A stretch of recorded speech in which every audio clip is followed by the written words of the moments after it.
Hi guys, I'm Mike. And I'm Stephen. And this is F1 Fanatics.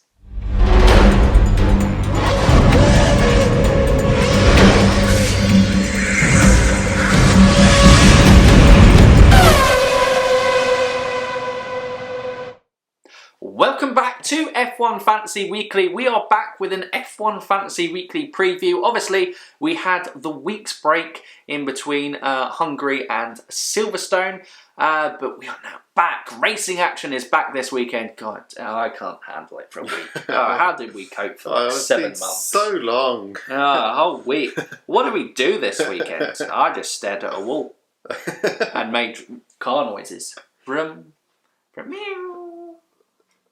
I didn't. Nice. But yeah, oh God, how's this going? But welcome to F1 Fantasy Weekly. We're here for the preview. So in the preview, we are going to give you our top picks for the weekend. Telling you again, pick Mercedes. Because some of you might still need it drummed into your head. But pick Mercedes, build the rest of the team around that. Probably pick Mercedes, Hamilton or Bottas, and then build the rest of the team around that. And play around with your points, because that this year is how you're going to maximise your points, and it's going to be the key little drivers below that are going to be the difference, I think, but at the top of the leagues from that front. But once we've told you to pick Mercedes, we're also going to tell you some people we think to avoid, our turbo picks, and rounding off, of course, with the Kimi Moment of the week. And it's a classic one. Oh, yeah. The classic one. One of the kind of classic Kimi radio messages that has everyone in stitches every time. We'll do our kind of little story time Kimi Moment of the week on that. But if you're new to fantasy, you've heard me ramble on and you're like, what is this constructor picks? Why are you telling me to pick Mercedes? I mean, I know they're good. Or, turbo. What's turbo picks and stuff from there? Well, F1 Fantasy, it's like any kind of sport fantasy game. You have a budget, 100 million budget, and you, from that budget, have to pick one constructor, 5 drivers, and they collate points over the course of a weekend scored during qualifying and race. And obviously the big points are scored within a race. You get a chance to turbo a driver under 20 million each week, which allows you to double your points on that driver. But be careful, because if they retire, you get double minus points. So you have to pick your turbo driver very wisely on that front. And also this year, new additions of the mega driver, which you get triple points for. And again, going to advise that, hold out to kind of, if you've got Lewis Hamilton or Valtteri Bottas in your team, hold out to not this Silverstone race, but Silverstone race 2, because that is where you're going to capitalise on the race and qualifying streaks. Yep. Unless they both crash out this weekend, which would be fun, but it certainly wouldn't be great for fantasy on that front.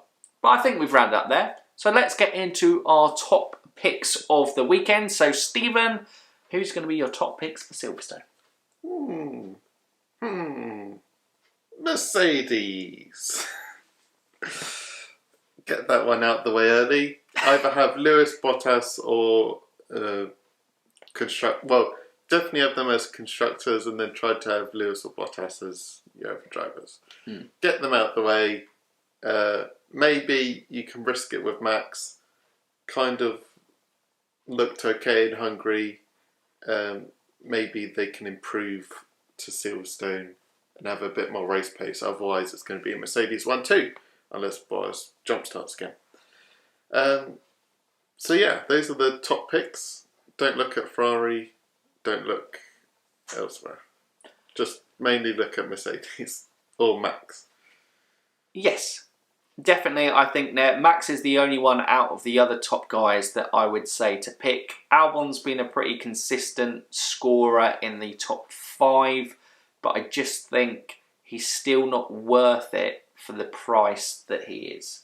Yeah. You're not getting enough of points in that top 5. You'd probably sacrifice getting constructors Mercedes. Like, yeah, and especially considering that, Lance Stroll outscored Albon last week, and Lance is 8.2 million and Albon's 20. It's a no-brainer in terms of which one you're going to back, especially as the racing point there. And I suppose that probably brings on to the next one, Racing Point, because you're gambling with Racing Point.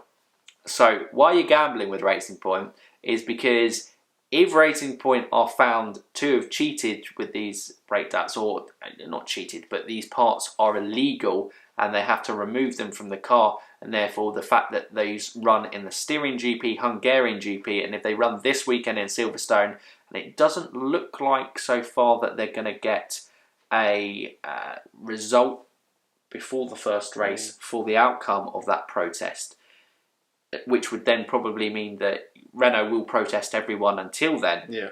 It will mean that retrospectively, you will lose a lot of points. Yeah. And for all those races that we turboed Perez, well, that's going to come back and hurt there. You will get penalised on minus points retrospectively for that. So a gamble on that you're hoping that the protest is going to go through plain sailing. But if that is, you've got to get them in, because both drivers are stupidly cheap for where that car is on the grid. And they're only going up. They are. So a monetary investment as well. It makes so much sense. Yep. To have both of them. I think Stroll's nearly gone up by 2 million, or maybe he's already gone up by 2 million since the start of the season. Which is mental. Absolutely mental on that front. For old Lancey boy, go on Lance. From there, outside of that, this is where I think the top picks get interesting. Yeah. Because, I don't know, Lando, yes, McLaren... Lando over Carlos Sainz for week 1. We'll talk about Carlos Sainz next week, because if Carlos Sainz finishes in the top 10... Yeah. Streaks. Because I think I'm going for Carlos Sainz this week. Ooh. Because he had a good Silverstone last year, and I'm feeling he's going to pick up his game for this year's Silverstone. And obviously then I have him lined up for the streak. Second Silverstone. I think he's a worthwhile pick. Lando obviously struggled in Hungary, so I don't think it's a sure bet to beat Carlos Sainz in Silverstone. No. But I'm going to back Lando over him. I do think Lando still is good, and you're still going to get... He's an investment that you probably don't want to cash out on yet, because if he keeps going up and up and up, then it means that you can bring in a guy that I do think is probably too expensive at the moment, but will be a good, consistent point scorer. Although he hasn't really got the points to merit his performances at the moment, which is Daniel Ricciardo. No. But I think that's because Daniel Ricciardo qualifies well and pretty much finishes where he qualifies, if not a place down. So therefore he doesn't really get good points. Where someone like maybe a Pierre Gasly. I know Pierre Gasly's been qualifying well and would most likely drop back. People like Kevin Magnussen, I still think is a very good pick for this weekend, because the Haas car looks slow in qualifying, but it has better race pace, so it's going to make up positions on the grid in the race. So I think he's a good pick to have as well. Yeah. What about Antonio Giovinazzi? Again, another bargain. He's surprisingly high on the overall tables at the moment for points scored. So what I would say with Gio is, I think if you had Gio from the start, good bet. Has his price changed that much? Not that his price has changed, but I would now say Kevin Magnussen is the better bet because he's cheaper, and that Haas car is better than the Alfa Romeo. So I think you're going to make up more places going forward, and they'll qualify around about the same position. Gio's only going to get you some good points like last year, George Russell, because if cars in front of him retire, where Magnussen genuinely could gain places on performance. That's my difference between the two there. Okay. And obviously Magnussen's cheaper, so makes sense. Okay. Oh, look at this. We'll see. Conflict we'll see on the Fantasy Weekly. That Magnussen bet pays off. Alright. Little Mr. Skeptical over there. He did only get points because of the Haas strategy call in Hungary. Yeah. But Roman Grosjean did also finish ahead of both Alphas. Yeah, yeah. And Magnussen's consistently been performing well. 12th. Giovinazzi's best performance probably came from, and biggest points came from that first race where he managed to get 9th. Yeah. That's mine. It's a difficult one. So we've said, again, constructors, reiterate, pick Mercedes. Yep. Nobody else, don't bother. It's not worth the kind of price difference or point difference that you're going to lose on that. So just pick Mercedes. Ones to avoid, I'm going to go for it, Williams. Yeah. Because I think they're actually they're doing a Haas last year. They're qualifying well, but they're only going one way in the race. The race pace is not great, and so you get minus points. Yeah. So even if you have good qualifying points, you then lose them all in the race. Yeah. And you're only going... They are only going backwards. Yeah. And in fairness, probably out of them, Latifi's probably the stronger bet than George, just because they're the same price, but... Well, Latifi's 0.2 cheaper. Okay, well, Latifi's there, and more also points. He qualifies further back and seems competent in the race, although he's losing out on teammate points. I just avoid Williams. Yeah. Avoid Ferrari as well. Yep. Don't touch him. Everyone else, AlphaTauri... 2 drivers I'd avoid, Kvyat and Ocon. Kvyat's done okay. And I think he's going points there. But on Gasly's day, I think Gasly's the better driver. But I also think that Kvyat's been boosted recently because Gasly's had to retire from the past 2 races. Yeah. So therefore, Kvyat's automatically got the teammate points in the race. Yeah. Bang, elevates his position. Yeah. And Ocon, he's not shown any potential to beat Ricciardo anytime soon. That may change, but at the moment, Ricciardo's convincingly beaten Ocon. And again, he's qualifying and pretty much staying around where he qualifies. Yeah. It's only week 1 that he probably had a good fantasy points return. Yeah. On that front. But that probably rounds up Turbo pick. Who not to pick. So yeah, turbo pick. Who are you going to back this weekend at the British Grand Prix? Checo. If he's feeling better, he beats Lance Stroll. And obviously the racing points, very confident they'll come. It's the gamble, but I'm too far in to start abandoning racing point. So I'll turbo check.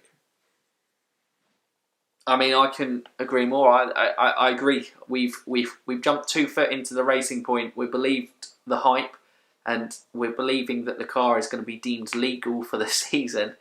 If it's not, oh well, that's fantasy is going to be a struggle. But a lot of people will be in the same boat. But the ones who obviously turboed Lando would definitely have big time. They would have gained massive points actually. Yeah. And that's for me another one. The 2 McLaren boys, Sainz or Lando, I think will be good picks. Yeah. And anyone outside of that? Lance himself, the other racing point? Yeah. Okay, Checo or Lance. It's whoever you feel is going to... I just feel Checo beats Lance if he's feeling good. But then Lance showed good pace in Hungary, so maybe Lance can hold his own. You said 2 McLarens. Other than that, I'd say Danny Rick, because he's getting those teammate points. Yeah, I keep feeling Danny Rick, but then for some reason... He doesn't get many points. No. So go for racing point on McLaren.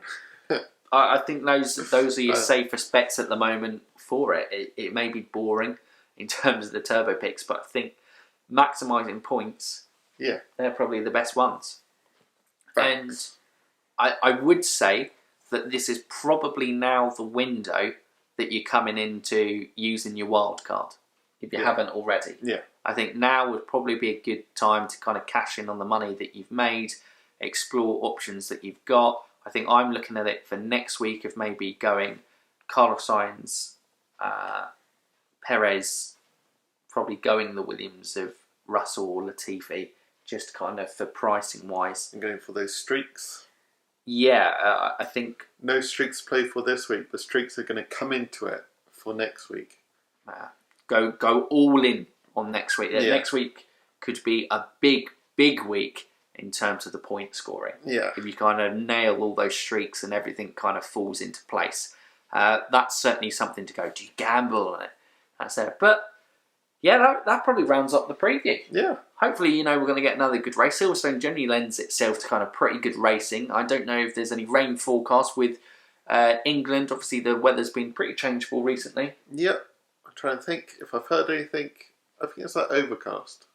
Maybe not. I mean, I'd be surprised if we had 2 Silverstone races and they were both dry. Yeah. That'd be incredible. Yeah. But maybe not. I think one will be affected with rain. Which one that is, I guess we'll have to wait and see. But we round off the F1 Fantasy Weekly podcast with, of course, the Kimi Moment of the Week. Now, take yourself back in time. Okay. Not too long. Oh, okay. 2017. 2017. We're at Baku. You got a time machine. Don't push your luck too much. Absolutely. You don't want to. This is your practice, your training wheels time machine. You don't want to go too far back. Back in 2017. You're 2017. You're in Baku. Baku. It's been red flagged. Oh, unbelievable. Kimi's got some damage that needs repair. Oh. But they've done it. They're good. They're getting ready to wheel him out. Yes. For the restart after the red flag. Wheel him out. Drama. Well, yeah, they are wheeling him out. Correct. But that may be a clue of what comes next. In terms of, well, there's quite a key component that Kimi needs on the car. What could that possibly be that they've forgotten to give it? Steering wheel! Steering wheel! Do you just hold the steering wheel with hands? Sorry? What? Steering wheel! What? Steering wheel! No.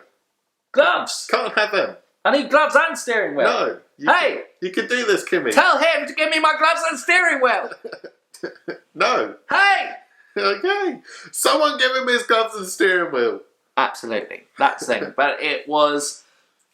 Kimi, I would say, is probably one of the most irate people on radio messages when it kind of comes to it. When he gets to a point where you've just peed him off. Yeah, I think in the zone, he is very much just like, I need to be in there. It's like going, oh, damn, steering wheel! Where is it? Come on! Yeah. That's simple. I can... Do you want me to just drive into this? Is this Sebastian Vettel's new kind of wingman teammate? I'm just like putting it down to the floor and just taking out Lewis. In fairness, they probably wish they had. Yeah. I can't remember whether the red flag came out pre Sebastian Vettel giving Lewis Hamilton a bump, or whether it was post the red flag. I can't remember. But anyway, either way, he should have just floored it with no steering wheel. Classic Kimi racing. They weaponised Kimi. That was the plan for what they were doing. The steering wheel was gone. The gloves were gone because he didn't need a steering wheel. No. So if you don't have a steering wheel, don't need gloves. But surely Kimi would have thought about that a little bit earlier. Yeah, before they started wheeling him out. What do you reckon was going through the car, just going through checks, like just going, hey, like going, okay, Kimi, and we're just... Have you got your front pedals? Yes. Have you got your neck rest? Yes. Have you got your steering wheel? Uh-oh. No. What do you mean, no? Hi! Hi! But yes, it is one of the most amusing radio messages, and it is classic Kimi, and it'll be one of those radio messages that goes down in F1 folklore in terms of people will always enjoy that moment because it's hilarious. Yeah. And it's good. And it was coming at some point in the Kimi Moments of the Week. Why not do it now? Because we don't have Baku this year. So we were saving it for Baku this year. But as that's out the window, just get it in there. Chuck it in. Before it does something chaotic in Silverstone. Absolutely. But guys, that's been us for the F1 Fantasy Weekly podcast preview. We hope you're looking forward to all the racing action. No rate your team this week because... guys didn't send in teams to rate your team, so hopefully, next week, in between the two Silverstone races, you'll send in some rate your teams to make sure that, we can give some Yeah. Kimi ratings out of Kimi. Yeah, make sure to say in your comment, rate my team. And then we'll know, because otherwise we don't like sometimes you share teams and we're like, do they want us to rate them or are we taking this team against their will? No, don't rate it. Don't rate it. We're going to rate it. But yeah, that's it from us. So I hope you enjoyed. Hope you're looking forward to this week's racing action. Obviously, we will be here tomorrow with the preview as well and some new kind of spice up to our stats section. We are welcoming Jonty James into that. He's given us some kind of 10 fun facts or stats for the start of the Grand Prix. So we'll look forward to those. Hope you guys look forward to the race weekend. But if you're new around here, or you hadn't thought we were going, they thought we were going, then pull them back in. Pull them back. What can you do to shut us up? They can they can subscribe, and they can ding that bell. Ding that bell. But this is it from us. We have probably taken too much of your time as usual. So for now, you are F1 fans. Keep racing.